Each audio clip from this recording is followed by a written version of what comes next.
Bienvenidos a un nuevo episodio de Mágica Conciencia en el formato más larguito y el día de hoy sí es un poco más extenso este capítulo porque vamos a hablar de un tema bien interesante, bien picosito y bien profundo porque intenté abordarlo desde la mayor parte de perspectivas posibles porque no solamente tiene un lado esta moneda, ¿ok? Entonces, tráiganse un cafecito, un tecito o préndanse un incienso relajante para que no duelan tanto las pedradas. Porque el día de hoy vamos a hablar de no siempre tienes el amor que mereces. Y no siempre quien se va es el villano. Pero tampoco nos hagamos pendejos. Hay una frase que llevamos años repitiendo en psicología pop, espiritualidad, desarrollo personal y en las publicaciones de Instagram de Florecitas Beige. Aceptamos el amor que creemos merecer. Y sí, a veces, pero también no. Porque si esto fuera una ley universal, podríamos calcular tu autoestima viendo a tu pareja. Ay, mira, Roberto no le contesta desde el martes. Autoestima en 4.7. Y pues claramente no funciona así. Y todavía hemos llevado esta idea más lejos. Tu pareja es un reflejo del amor que te tienes a ti mismo. Entonces, siguiendo esa lógica, una persona profundamente insegura jamás podría tener una pareja maravillosa. O una persona con una autoestima saludable jamás podría terminar con un hijo de la chingada. Y perdónenme, pero evidencia empírica obtenida mediante el sofisticadísimo método científico conocido como haber conocido gente indica que claramente esto no sucede. Hay personas que se odian profundamente y tienen parejas maravillosas. Hay personas que se aman muchísimo y terminan con alguien incapaz de quererlas bien. Hay personas extraordinarias que llevan años solteras. ¡Oli! Y hay gente que emocionalmente es un terreno baldío, con dos llantas quemándose, y aún así tienen tres pretendientes encima. Entonces, quizás el universo no está administrando Tinder según nuestros chakras. Y está bien empezar a entenderlo. Tu autoestima importa, pero no controla a los demás. Y aquí es donde quiero hacer una aclaración importante, porque tampoco nos vamos a ir hacia el otro extremo. El amor propio sí influye en nuestras relaciones. Puede influir en qué toleramos, cuánto tiempo permanecemos donde nos hacen daño, cómo ponemos límites, cómo interpretamos ciertas conductas, qué necesitamos para sentirnos seguros y qué decisiones tomamos cuando una relación deja de funcionar. Pero hay una diferencia gigantesca entre decir mi autoestima influye en cómo me relaciono y decir la forma en que los demás me aman demuestra cómo me amo yo. No, porque entonces estamos borrando de la ecuación a la otra persona. Y resulta que la otra persona también tuvo infancia, también tiene traumas, también tiene mecanismos de defensa, deseos, miedos, voluntad, también puede ser inmadura, también puede estar confundida, también puede ser egoísta, también puede quererte muchísimo y no tener la capacidad emocional para construir algo contigo. Y también puede ser simplemente que no quiere estar contigo. Y esa última es particularmente difícil de aceptar, porque nos enseñaron a interpretar el rechazo como una evaluación. Como si alguien dijera, no quiero una relación contigo, y nosotros escucháramos. Después de una exhaustiva auditoría hemos determinado que usted vale 6.4 puntos sobre 10. Y pues no, el deseo tampoco funciona así. Puedes amar a alguien y decidir no estar con esa persona. Y aquí viene la otra perspectiva que también tenemos que aprender a sostener.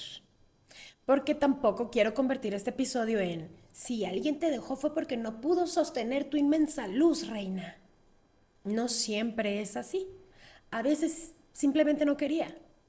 Y también tiene derecho. Hay personas que pueden conocerte, reconocerte, admirarte, quererte profundamente y aún así saber que no pueden construir una relación contigo.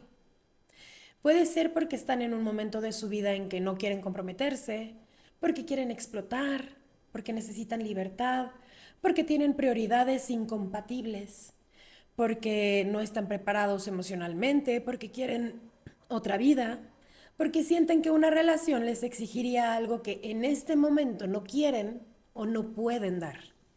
Y también existe algo mucho más complejo. Personas para quienes la intimidad puede resultar amenazante. No porque tú seas amenazante, sino porque la vulnerabilidad lo es. Hay personas que desean profundamente la conexión y cuando finalmente esa conexión aparece, su sistema entero pareciera decir, corre pendejo.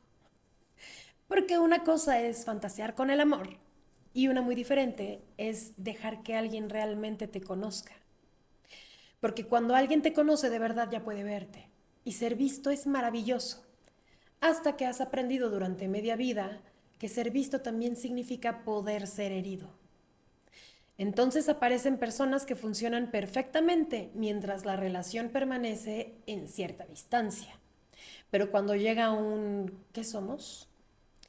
¿Hacia dónde vamos? Necesito un poquito más de presencia.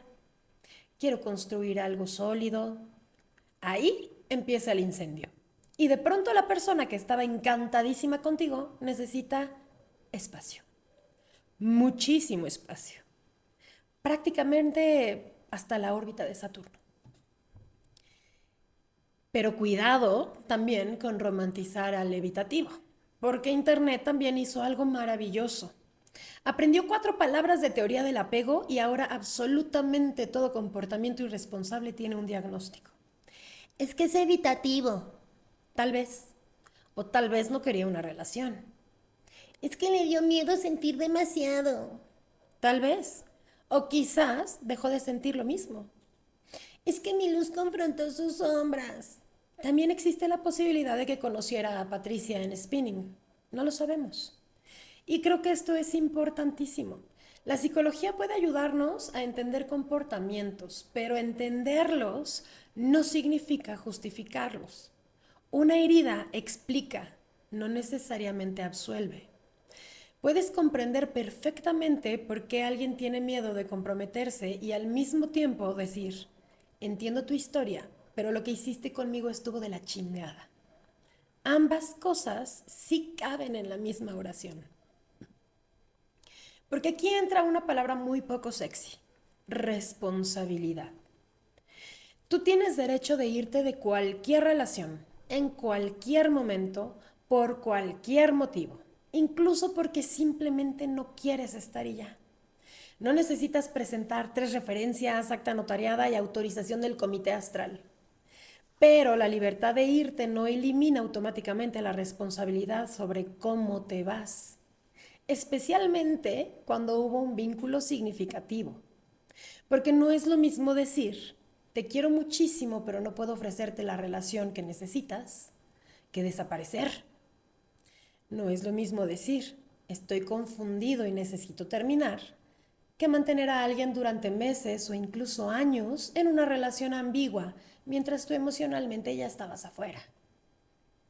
No es lo mismo decir, no quiero exclusividad, que comportarte como pareja durante algunos años y después sacar la carta de, pero técnicamente nunca dijimos que éramos novios.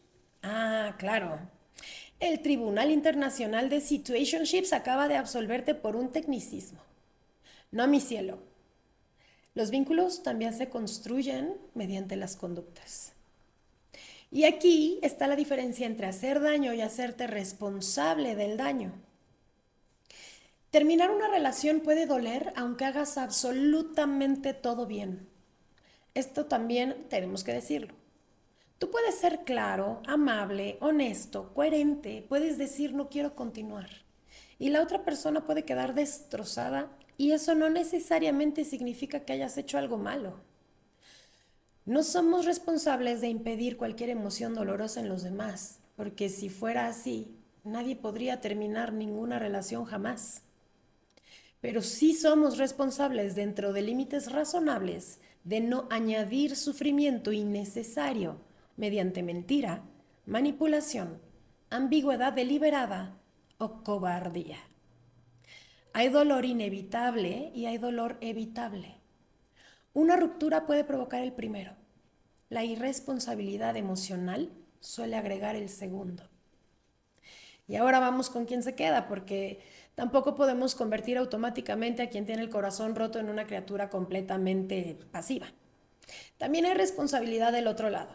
Supongamos que desde el principio alguien te dijo, no quiero una relación, no puedo ofrecerte exclusividad, no quiero compromiso, esto solamente puede ser casual. Y tú dijiste, sí, sí, perfecto. Mientras interiormente estabas pensando, ya cambiará cuando conozca mi mole. Mi amor, ahí también tenemos que hacernos responsables, porque una cosa es que alguien te confunda y otra cosa es que alguien haya sido perfectamente claro y tú hayas decidido traducirlo simultáneamente del español al idioma de tus esperanzas. No quiero una relación. ¿Y tu cerebro? Por ahora. No dijo por ahora, eso lo agregaste tú. No puedo darte lo que buscas. ¿Y tu cerebro? Porque todavía tiene miedo. Quizá, pero el resultado práctico sigue siendo no puedo darte lo que buscas. Escucha también lo que las personas te dicen cuando no coinciden con lo que queremos escuchar. Y ahora, ¿qué pasa cuando sí te confundieron? Porque aquí cambia completamente la cosa. Porque existen vínculos donde una persona dice, te amo, quiero una vida contigo, no te vayas, no me voy a ir, vamos a hacer esto, confía en mí. Y después desaparece emocionalmente sin explicar qué pasó. Ahí la persona que queda puede entrar en una especie de limbo psicológico, porque nuestro cerebro intenta crear historias, quiere encontrar causalidad, quiere saber qué pasó, en qué momento cambió, qué hice, qué no vi, fue mentira, todavía me ama, volverá, me extrañará. Y cuando no recibe información suficiente empieza a fabricarla. Y entonces comienza la autopsia emocional. Revisa conversaciones, fechas, mensajes, la última llamada, el martes 14 cuando puso un punto en lugar de un emoji. Ah, ahí empezó. No sabemos, Sherlock. Tal vez sea tu apego. Porque el cerebro necesita construir una narrativa porque la incertidumbre es profundamente incómoda. Y por eso una ruptura sin explicación puede dejar una huella muy distinta de una ruptura clara. Incluso hay investigaciones que encuentran diferencias importantes entre quien inicia una separación y quien no.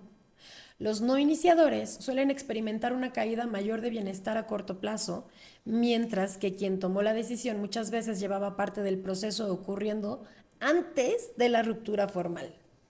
Esto es de una publicación médica de Celtran PNC. Y eso tiene muchísimo sentido, porque muchas veces quien terminó la relación empieza su duelo meses antes, mientras todavía estaba contigo. Tú recibiste la noticia el viernes, pero la otra persona llevaba procesándolo desde hace 6 meses. Y entonces tú estás en un ¿qué está pasando?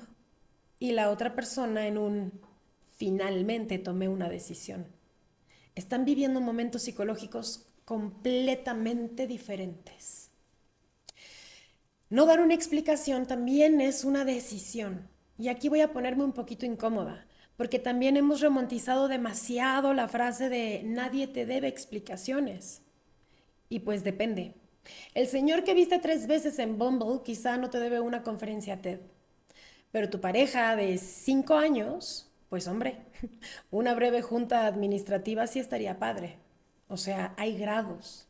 Porque la responsabilidad afectiva debería de ser proporcional a la profundidad del vínculo. Cuanta más intimidad construiste, más razonable resulta esperar comunicación cuando decides destruir o transformar esa intimidad. Eso no significa que tengas que quedarte hasta que la otra persona lo entienda. No significa negociar indefinidamente. No significa someter tu decisión a una votación. Significa ser capaz de mirar a alguien que participó en tu vida y decir, esto es lo que me pasa. Aunque quedes mal, aunque tengas miedo, aunque la otra persona llore, aunque se enoje, porque a veces la gente no evita conversaciones porque quiera protegerte. Las evita porque quiere protegerse de tu reacción ante lo que hizo. Y esas son cosas muy diferentes.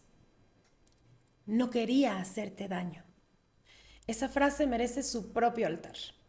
Porque muchas veces significa, no quería sentirme culpable mientras te hacía daño. Y entiendo el impulso. Nadie disfruta sentarse frente a alguien que ama y decir, ya no quiero esto.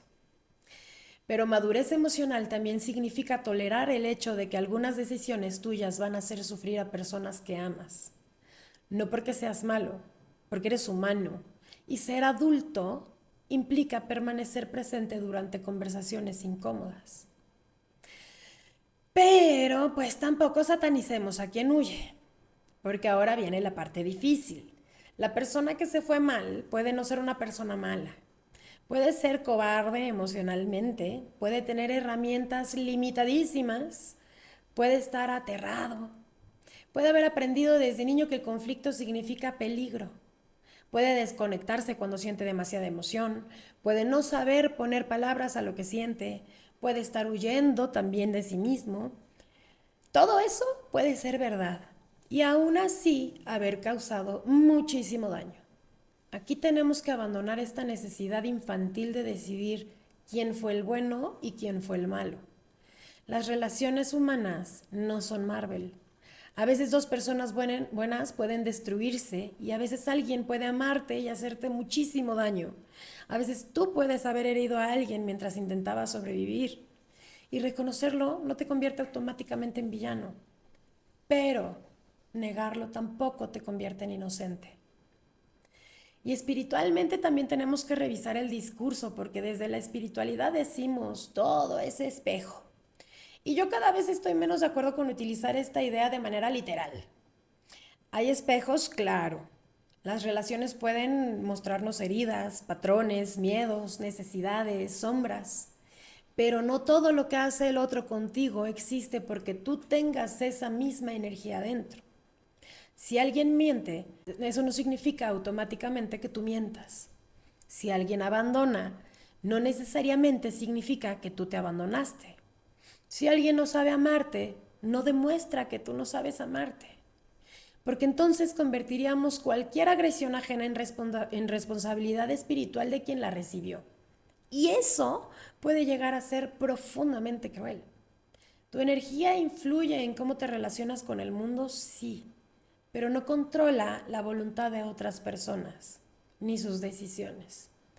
No eres el director ejecutivo del universo. Gracias a Dios, porque imagínate la pinche carga administrativa, ¿eh? A veces no pueden sostenerte. Y sí quiero hablar también de esto porque también ocurre. Hay personas que conocen a alguien emocionalmente profundo, consciente, intenso, comprometido, honesto y se sienten atraídas. Hasta que descubren que estar con alguien así requiere profundidad, conciencia, compromiso y honestidad. Y entonces empiezan a retroceder. No porque la otra persona sea demasiado, sino porque la relación les está pidiendo músculos emocionales que todavía no desarrollan. Es como enamorarte de una casa maravillosa y después descubrir que tienes que darle mantenimiento. Me encanta el jardín. Sí, cabrón. Hay que regarlo. Hay personas enamoradas de la experiencia de sentirse amadas, pero no preparadas para la responsabilidad de amar. Y esa es una diferencia enorme. Y también existe el miedo a lo bueno. Aquí hay que tener cuidado de no volverlo cliché. Pero sí existen personas para quienes la estabilidad puede resultar muy extraña. Si creciste asociando amor con incertidumbre, conflicto, persecución, distancia, imprevisibilidad, una relación tranquila puede sentirse rarísima, no necesariamente aburrida, simplemente desconocida. Y nuestro sistema nervioso suele confundir lo conocido con seguro. Entonces, alguien puede sentirse atraído repetidamente hacia dinámicas familiares, aunque le hagan daño.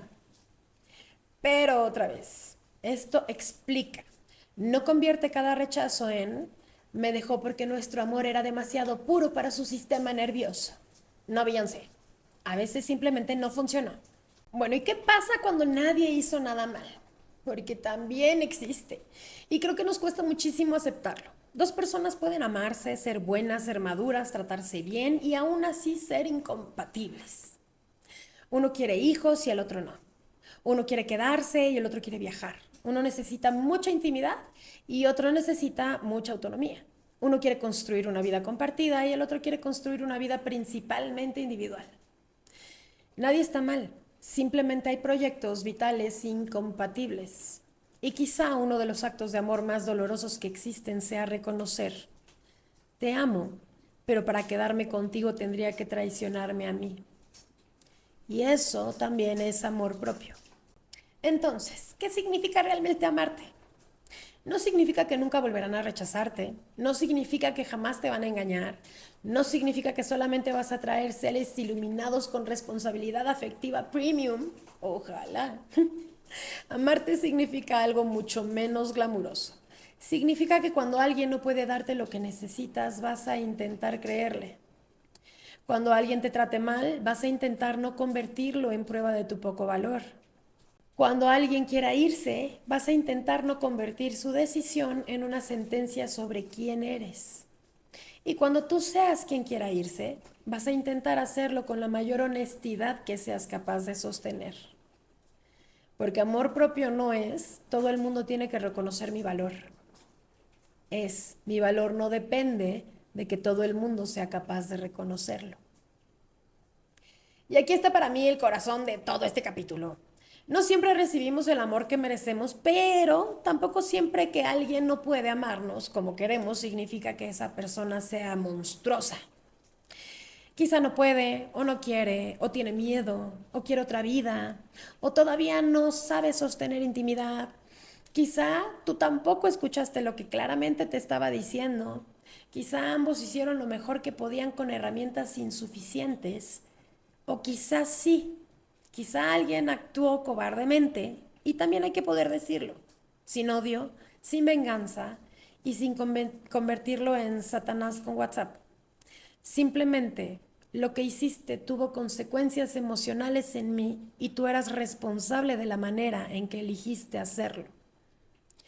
Porque comprender no significa exonerar, perdonar no significa negar, amar no significa justificar y asumir responsabilidad tampoco significa cargar con absolutamente toda la culpa.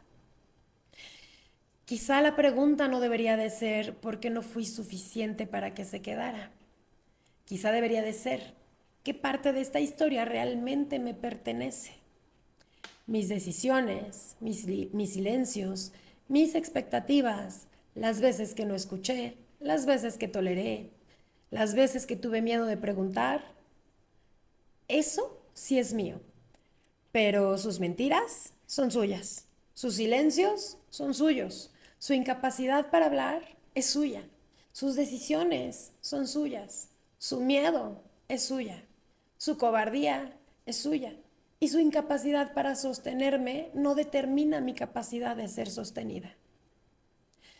Creo que una de las formas más maduras de cerrar una historia es poder decir: yo me hago responsable de mi parte, ni más ni menos.